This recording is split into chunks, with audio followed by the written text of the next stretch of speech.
2 Petrus 2. Nabi-nabi dan guru-guru yang palsu.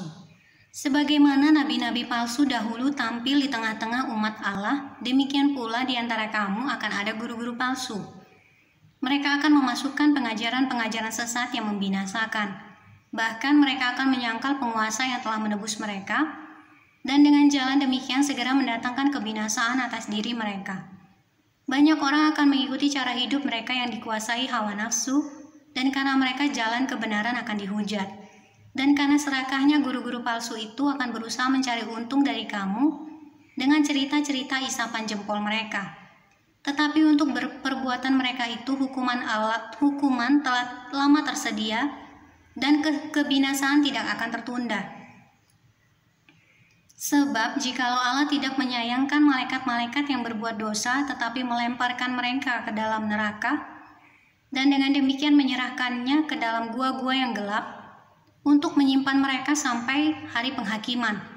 Dan jikalau Allah tidak menyayangkan dunia purba, tetapi hanya menyelamatkan Nuh, pemberita kebenaran itu dengan 7 orang lain, ketika ia mendatangkan air bah atas dunia orang-orang yang fasik, dan jikalau Allah membinasakan kota Sodom dan Gomora dengan api, dan dengan demikian memusnahkannya dan menjadikannya suatu peringatan untuk mereka yang hidup fasik di masa-masa kemudian, tetapi ia menyelamatkan Lot, orang yang benar, yang terus-menerus menderita oleh cara hidup orang-orang yang tidak mengenal hukum, dan yang hanya mengikuti hawa nafsu mereka saja. Sebab orang benar ini tinggal di tengah-tengah mereka dan setiap hari melihat dan mendengar perbuatan-perbuatan mereka yang jahat itu, sehingga jiwanya yang benar itu tersiksa. Maka nyata bahwa Tuhan tahu menyelamatkan orang-orang saleh dari pencobaan dan tahu menyimpan orang-orang jahat untuk disiksa pada hari penghakiman. Terutama mereka yang menuruti hawa nafsunya karena ingin mencemarkan diri dan yang menghina pemerintahan Allah. Mereka begitu berani dan angkuh sehingga tidak segan-segan menghujat kemuliaan.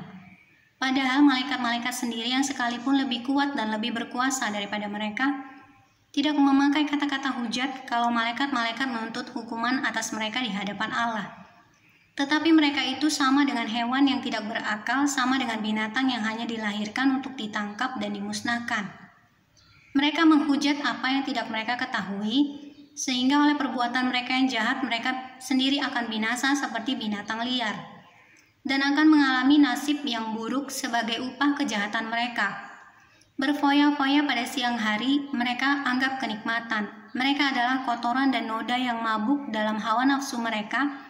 Kalau mereka duduk makan minum bersama-sama dengan kamu, mata mereka penuh nafsu jinah dan mereka tidak pernah jemu berbuat dosa.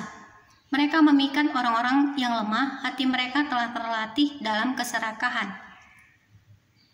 Mereka adalah orang-orang yang terkutuk. Oleh karena mereka telah meninggalkan jalan yang benar, maka tersesatlah mereka lalu mengikuti jalan Bileam, anak Beor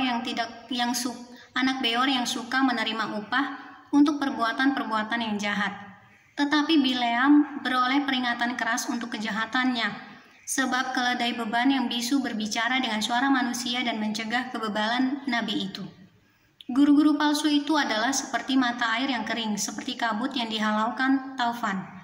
Bagi mereka telah tersedia tempat dalam kegelapan yang paling dahsyat, sebab mereka mengucapkan kata-kata yang congkak dan hampa dan mempergunakan hawa nafsu cabul untuk memikat orang-orang yang baru saja melepaskan diri dari mereka yang hidup dalam kesesatan.